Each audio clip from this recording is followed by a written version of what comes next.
Hey everybody, welcome to the Monday edition of JT's Bang Bang Plays. Monday, May 10th. We've got a 6-game slate. We're going to talk about the DraftKings pricing here.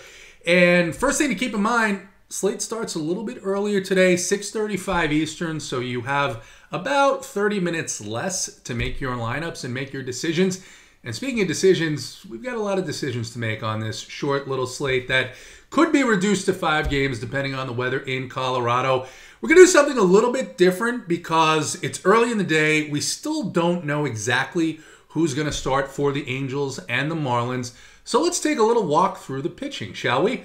Let's start at the top end and go from top salary to bottom. And right off the bat, we have a decision to make with Alex Wood. 10K Alex Wood, 9.8 to be exact, on DraftKings. This is a guy that I really, maybe it's my personal bias, I really have a hard time imagining clicking his name when I see 9.8K next to him.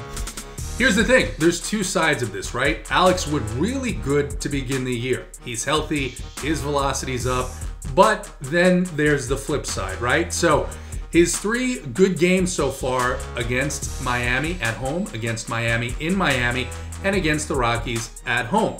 Wheels fell off a little bit in Colorado. Not a terrible game, but only 9 DraftKings points in his start in Colorado. That was his last start.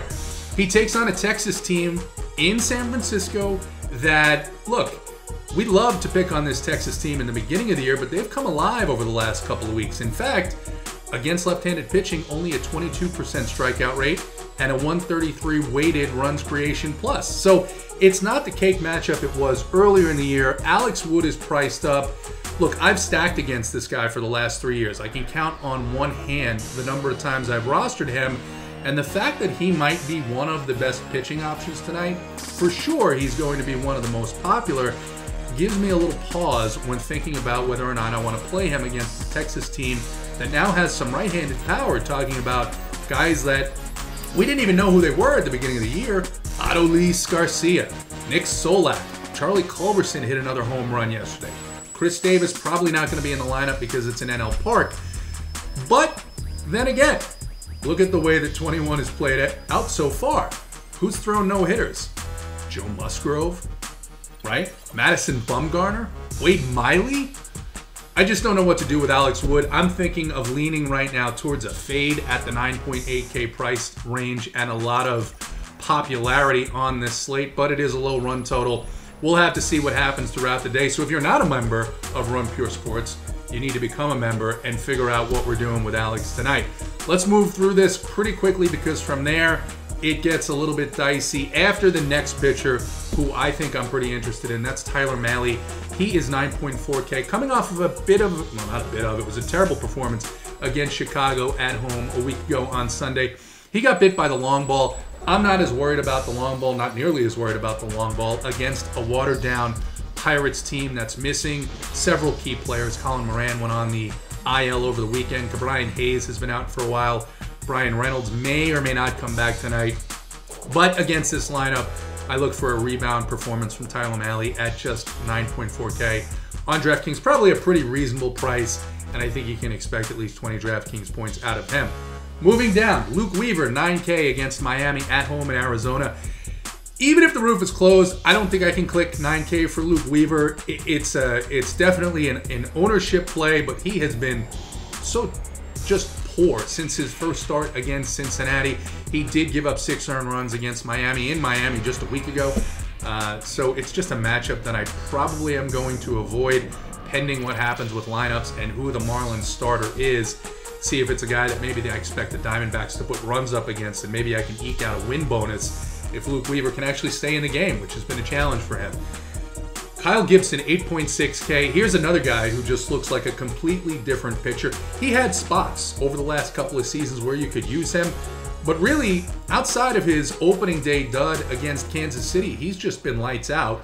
Looked like a potential ace. He has been the ace of that staff. My one concern here is the first place San Francisco Giants have a lot of left-handed hitters, have a lot of left-handed power hitters. So I don't know yet what I'm going to do with Kyle Gibson, but he is definitely in the mix just because of how well he's pitched this year at a really, honestly, surprising rate of performance. Mitch Keller, no thank you. Luis Garcia, possibly against an Angels team that is going on the road. We've heard some teams talk about how difficult they find it to play in the park in Houston. Of course, the Blue Jays didn't have much of a challenge this weekend.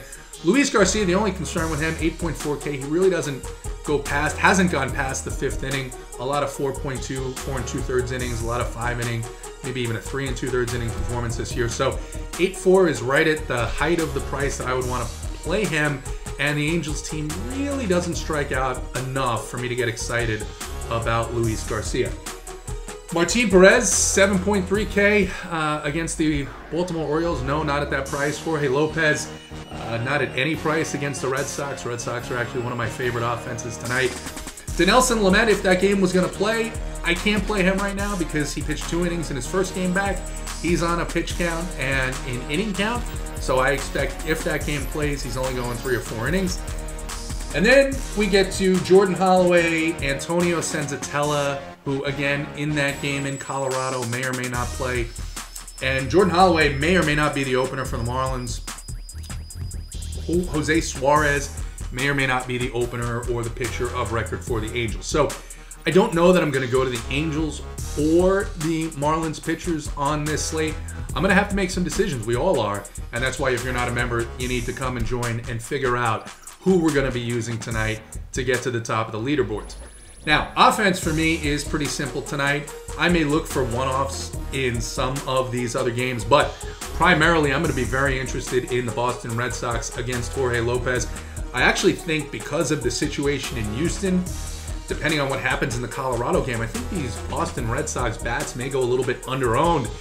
And I'm very interested in a guy who hit a home run yesterday, Rafael Devers. Once he gets hot, he usually stays hot for 7 to 10 days. It's a great matchup against Jorge Lopez, who gives up roughly between 3 and 4 home runs per 9 innings over the course of a season. I expect Boston to get to him. I'll add Alex Verdugo to that list as well from the left side of the plate. And then, of course, on the right side, you always are going to like to add guys like Xander Bogaerts and JD Martinez to your stacks. And Frenchie Cordero has been hitting the ball actually quite well. He's the stone minimum on DraftKings, just 2K. The other offense I like, doesn't matter if it's Felix Pena or if it's Jose Suarez starting for the Angels. I know the Astros are going to be popular. They should be popular given who the Angels are going to start and the Angels bullpen, which has really been one of the worst in Major League Baseball. A lot of guys hurt, a lot of fill-in pitchers, and that means a lot of runs and a lot of home runs for the opposing team. The Astros are priced up, but honestly, they should be, and I have no problem paying the prices, the 5K prices for Jose Altuve and Alex Bregman.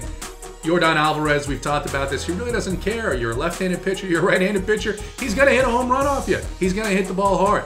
So Boston Red Sox, Houston Astros. I like Tyler Mahle at pitcher. Hey, like this video, subscribe to our YouTube network, the Run Pure Sports YouTube network. That does it for Monday, May 10th. JT's Bang Bang Plays of the Day. Get in our Discord and see what the decisions we make for our lineups this Monday night. Good luck!